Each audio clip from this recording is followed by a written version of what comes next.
All right, so in this first video, we're actually going to cover 2 bullet points because we're going to move through them fairly quickly.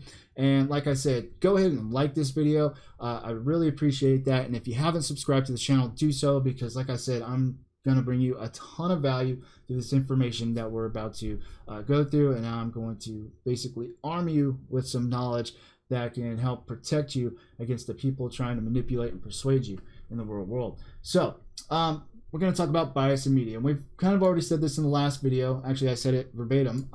Journalism is supposed to be tied to a set of ethical standards and values, including truth, accuracy, fairness, and accountability.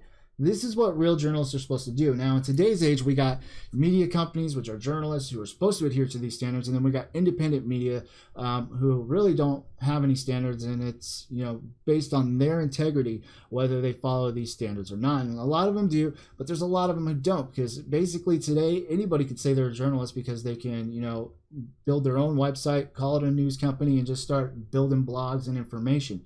And a lot of people do this, and they know how to optimize their websites correctly so they show up to the top of the search engines, which is a whole nother story I'm not going to get into now. But we can manipulate our position in the search results.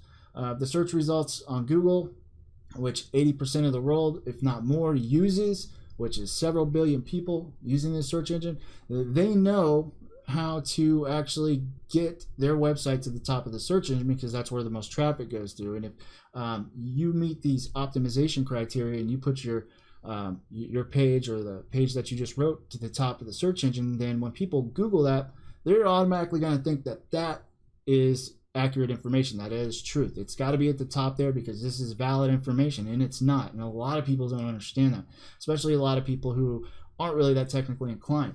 Now, it says here, in today's digital world, these ethics are not being applied correctly, and narratives are being spun to persuade and manipulate readers, i.e. you, to persuade your thoughts, your ideas, and your choices. It's a fact that 72% of Americans believe that the news is fake, and they have every right to believe this because there are manipulative, persuasive techniques being used against them every single day. Now, I wrote here, it is up to you, the reader, i.e. the consumer of the information, whether it's in your Facebook post, whether it's in your newspaper or your TV, to have the knowledge, the tools, and the resources to find the truth. Regardless where you get it from, you need to know the tricks being played on you, and you need to know how to deduce whether or not you are being fed lies or someone is trying to manipulate and persuade you with their content. You need to know these things. Too many people do not know these concepts, and that is why I am giving this book away for free. And I hope you download this thing, and I hope you start applying it to your daily life. And like I said, I'm putting the cookies on the bottom shelf here for you to expose everything that you need to know. And like I said, this gives you some of it in a little 30-page book, but you can take it further by going to get Fact Check Book or going to a ton of other resources that are out there online to learn how to find the truth. Now, this is the second bullet point we're going to go through, and this is the 3 bias categories you should be aware of. So let's go ahead and go through this real quick. The definition of bias is prejudice in favor of against one thing, person, group, or compared with another, usually in a way considered to be unfair. This is a filter that we all look through. Now, say you don't like the color orange or brown, all right, and your favorite color is blue, like mine is. And you got somebody that comes up to you with something and they're like, oh, this is so beautiful. This is orange and brown. I love this thing. What do you think about it? Well, through your filter, because you don't like orange and brown, but you like blue, you're going to say it looks like crap because that's your biased opinion, because that is how you feel about that.